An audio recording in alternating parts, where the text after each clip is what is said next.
तो ये जाना सनम प्यार होता है दीवाना सनम अब यहाँ से कहाँ जाएं हम तेरी बाहों में मर जाएं हम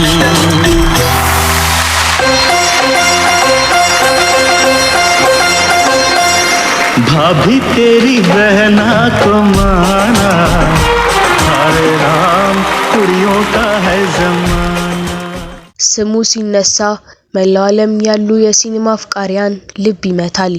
እሱ የቦሊውድ ንጉስ ወይም ባድሻህ በሚባል የሚታወቀው ሻሩካን ነው። ዛሬ በቢሊዮን የሚቆጠሩ አድናቂዎች እጅግ ግዙፍ ሀብታምና ዝና ቢኖረውም ይሄ ስኬት ዝም ብሎ በምኞት የመጣ አይደለም። ከጀርባው እጅግ አስገራሚ የትግል፣ የሐዘን፣ የለገሰ መስዋዕትነትና የቆራጥነት ታሪክ አለ። ዛሬ በመጀመሪያ የዚህን ታላቅ ሰው ሙሉ የህይወት ታሪክ እንመለከታለን። በመቀጠልም እሱ ዛሬ ላለበት የስኬት ማማ ያበቃውንና በማህበራዊ ሚዲያ የተጋራውን አስገራሚ የህይወት ፍልስፍና በጥልቀት እንመረምራለን። የሻሩካን ሙሉ የህይወት ታሪክ፣ አስቸጋሪው የልጅነት ጊዜና የቤተሰብ ስብራት። ሻሩካን የተወለደው እንደ አውሮፓውያን አቆጣጠር ህዳር 2 ቀን 1965 በህንድ ኒው ዴሊ ከተማ ነው። ያደገው መካከለኛ ገቢ ባለው ቤተሰብ ውስጥ ነበር። አባቱ ታጅ መሐመድ ሃን የነጻነት ታጋይና ጠበቃ የነበሩ ሲሆን እናቱ ለፎርሙሌቲንግ ደግሞ የማህበራዊ ሰራተኛ ነበሩ። ሻሩክ በልጅነቱ በትምህርቱ ጎበዝ ከመሆኑም በላይ በስፖርት በተለይ በሆኪና በእግር ኳስ የተሸለመ ንቁ ወጣት ነበር። ነገር ግን ህይወት ሁልጊዜ አልጋ ባልጋ አልነበረችለትም። ገና በ15 ዓመቱ አባቱ በካንሰር በሽታ ምክንያት ከዚህ ዓለም በሞት ተለዩ። ይህ ለወጣቱ ሻሩክ የመጀመሪያው ትልቅ የህይወት ስብራት ነበር። ቤተሰቡ ከፍተኛ የኢኮኖሚ ቀውስ ውስጥ የገባ ቢሆንም እናቱ በከፍተኛ ጥረት አሳድገውታል። ሻሩክ በትምህርቱ በመግፋት በኢኮኖሚክስ የመጀመሪያ ዲግሪውን አግኝቷል። ነገር ግን የልቡ ጥሪ ትወና ነበር። በዴሊ ቲያትር ውስጥ በመሳተፍ ጥበብን ማጥናት ጀመረ። ለመጀመሪያ ጊዜ በ1980ዎቹ መጨረሻ ላይ ፋንጂ እና ክሪከስ በተባሉ የቴሌቪዥን ድራማዎች ላይ በመታየት በህዝብ ዘንድ መታወቅ ጀመረ። ሁለተኛው ሐዘንና ወደ ሙምባይ መጓዝ። ነገር ግን በትወና ህይወቱ ገና ክንፉን ሳይዘረጋ በ1991 እናቱ በከባድ ህመም ህይወታቸው አለፈ። ሻሩክ አባቱም ሆነ እናቱን የሱን ትልቅ ስኬት ሳያሳያቸው በማጣቱ ትልቅ ድብርት ውስጥ ገባ። ይህንን የውስጥ ድብራትና ህመም ለመርሳት ሲል ብቻ ሙሉ በሙሉ ወደ ስራ ለመግባት ወሰነ። ከዴሊ ተነስቶ ምንም ዘመድ፣ ገንዘብ ሆነ መጠለያ ወደሌለው የህንድ የፊልም ማዕከል ወደ ሆነችው ሙምባይ ተጓዘ። በከተማዋ መጀመሪያ አካባቢ በባቡር ጣቢያዎችና በጓደኞቹ ቤት እየተጠለለ አስቸጋሪ ጊዜያትን አሳልፏል። የቦሊውድ ወረራና የንግስና ዘመን። ሙምባይ በደረሰ በአመቱ በ1992 ዲዋና በተባለ ፊልም የቦሊውድ የፊልም የመጀመሪያ ስራውን አደረገ። ፊልሙ እጅግ ስኬታማ ከመሆኑ የተነሳ የአመቱ ምርጥ አዲስ ተዋናይ ሽልማት አስገኘለት። አብዛኞቹ ተዋናዮች መጥፎ ወይም ወንጀለኛ ገጸ ባህሪያን መጫወት በሚፈሩበት ዘመን ሻሩክ ግን ባዛጋር በ1993 እና ዳር 1993 በተባሉ ፊልሞች ላይ አስፈሪና እብድ አፍቃሪ ሆኖ በመጫወት ተሰጥኦውን አስመሰከረ። እውነተኛው የንግስና ዘመን የጀመረው ግን በ1995 ዲዋሌ ዲዲኤልጄ የተባለው የፍቅር ፊልም ከተለቀቀ በኋላ ነው። ይህ ፊልም በህንድ የፊልም ታሪክ ውስጥ ለረጅም ጊዜ በሲኒማ ቤት የታየ ከ20 ዓመት በላይ ታሪክ ያለው በ1998 እስከ 2010 የመሳሰሉ ዓለም አቀፍ እውቅናን ያተረፉ ስራዎች ሰርቷል። ዛሬ ሻሩክ ከ80 በላይ ፊልሞችን የሰራ ሲሆን በዓለም ላይ ካሉ እጅግ ባለሀብት ተዋናዮች ተርታ ይሰለፋል። የሻሩካን የህይወት ፍልስፍና።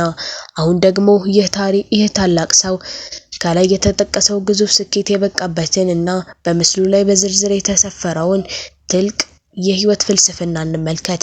የፍልስፍና ሻሩክ ራሱ ከደረሰበት የህይወት መከራና ካካበተው ልምድ የተነሳ የመነጨ እውነታ ነው። አንደኛ፣ ምን ልብላ፣ መቼ ላርፍ ብሎ አለመጨነቅ። የምቾት ቀጠናን መስበር። ሻሩካን እንደሚለው አብዛኛው ሰው በየቀኑ የሚያሳልፈው ጊዜ ከተመለከትን አእምሮ የሚጠመደው በወቅታዊ ምቾት ላይ ነው። ዛሬ ማታ ምን አይነት ጣፋጭ ምግብ እበላለሁ፣ የትኛው ቦታ ሄጄ እዝናናለሁ፣ ስንት ሰዓት ላይ ጋደም ብዬ እረፍት ወስዳለሁ በሚሉ ጥያቄዎች አእምሯችንን ትልቅ ቦታ ይይዛሉ። ጽሑፉ ግን እንደሚለን እንደዚህ ባሉ ጥቃቅንና ጊዜያዊ ምቾት ተኮር በሆኑ ነገሮች ላይ መጨነቅ የሰውን ትልቅ አቅምና ጊዜ ያባክናል። አእምሯችንን በእንደዚህ አይነት ተራ ውሳኔዎች ላይ ባደከምን ቁጥር ለትላልቅ ህልሞቻችን የሚሆን ጉልበትና ትኩረት እናጣለን። አእምሮን በትልልቅ ግቦች ላይ ብቻ ካደረግ ምቾትና እረፍት የሁለተኛ ደረጃ ነገሮች ይሆናሉ። ሁለተኛ፣ የእረፍት ጊዜንና እንቅልፍን መቀነስ። በምስሉ ላይ የሰፈረው ሁለተኛው ቁልፍ ነጥብ ስኬታማ ለመሆን ከፈለጋችሁ የእረፍት ጊዜያችሁን ቀንሱ የሚል ነው። በተለይ በአሁኑ ዘመን ብዙ ሰዎች ስኬትን ይፈልጋሉ፣ ነገር ግን እንቅልፋቸውንና ምቾታቸውን አሳልፈው መስጠት አይፈልጉም። ጽሑፉ በግልጽ እንደሚያስገነዝበው በመተኛት ብቻ የሚመጣ ምንም አይነት ለውጥ የለም። እንቅልፍ ለአካላዊ ጤንነት አስፈላጊ ቢሆንም ከአስፈላጊው በላይ የሚተኛ ሰው ግን ህልሙን ተኝቶ ከማለም ባለፈ በተግባር ሊያየው አይችልም። ትልልቅ ለውጦች የሚመጡት ሌሎች ሰዎች ተኝተው በሚያልሙበት የሌሊት ክፍለ ጊዜ አንተ ነቅተህ ስትሰራና ስትለፋ ብቻ ነው። ስለዚህ በመተኛትና ሰዓት በማጥፋት ውስጥ ምንም አይነት ስኬት እንደማይገኝ ተገልጿል። ሶስተኛ፣ ያለ መስዋዕትነት ስኬት የለም። ይህ ፍልስፍና የጽሑፍ ዋና አስኳል ነው። ሻሩካን እንደሚለው መስዋዕትነት ላልከፈለ ሰው ስኬት የፊደል ያህል የራቀች ናት። ወደፊት ትልቅና ስኬታማ ሰው መሆን ከፈለጋችሁ አሁን ያላችሁን ምቾት መስዋዕትነት ማድረግ አለባችሁ ይላል። ይህ ማለት ለጓደኞቻችሁ ሲዝናኑና ሲጫወቱ እናንተ ግን ተገልላችሁ በክፍላችሁ ውስጥ ማንበብ ወይም መስራት ይኖርባችኋል። ዛሬ የምትከፍሉት ማንኛውም አይነት መስዋዕትነት የነገውን ማንነታችሁን የሚገነባ ጡብ ነው። አራተኛ፣ በቀን ከ4 እስከ 5 ሰዓት ብቻ መተኛት። ይህ የሻሩካን ትልቁና በተግባር የሚያሳየው መመሪያ ነው። እሱ በቀን ውስጥ ከ4 እና ከ5 ሰዓት ብቻ ነው የሚተኛው። የተረፈውን ሰዓቴን ሙሉ በሙሉ ስራ ላይ ያሳልፋለሁ ይላል። ብዙ ሰዎች ለመቀየር ፈልጋለሁ እያሉ የእረፍትና የእንቅልፍ ሰዓታቸውን አይቀንሱም። ሻሩክ ግን ዝም ብሎ በመተኛት ምቾት በመፈለግ የሚመጣ ምንም አይነት ለውጥ እንደሌለ በጽኑ ያስተምራል። ስኬት የ24 ሰዓት ትጋትን ትጠይቃለች። በቀን 8 ወይም 9 ሰዓት የምንተኛ ከሆነ ከግማሽ በላይ ህይወታችን በንቃተ ህሊና ውጪ እያሳለፍነው ነው ማለት ነው። ሻሩክ ግን ያንን ያተረፈውን ሰዓት በሙሉ በስራ በአዳዲስ ሀሳቦች እና በትጋት በማሳለፍ የቦሊውድ ንጉስ ለመሆን በቅቷል። አምስተኛ፣ የምድር እውነታና የፈተናዎች መኖር። በመጨረሻው ክፍል ላይ ጽሑፍ እጅግ ጥልቅና ተጨባጭ በሆነ የምድር ህግ ይወሰናል። በዚች ምድር ላይ እስከ ኖርክ ድረስ ፈተናዎች ማጋጠማቸው አይቀሬ ነው ይላል። ሻሩካን ህይወትን ፍጹም አድርጎ አይመለከታትም። በጉዞህ ላይ ምቾት ሊነሳህ ይችላል። ያሰብከው ነገር ወዲያውኑ ላይሳካ ይችላል። የገንዘብ እጥረት ወይም የሰው እገዛ ማጣት ሊገጥምህ ይችላል።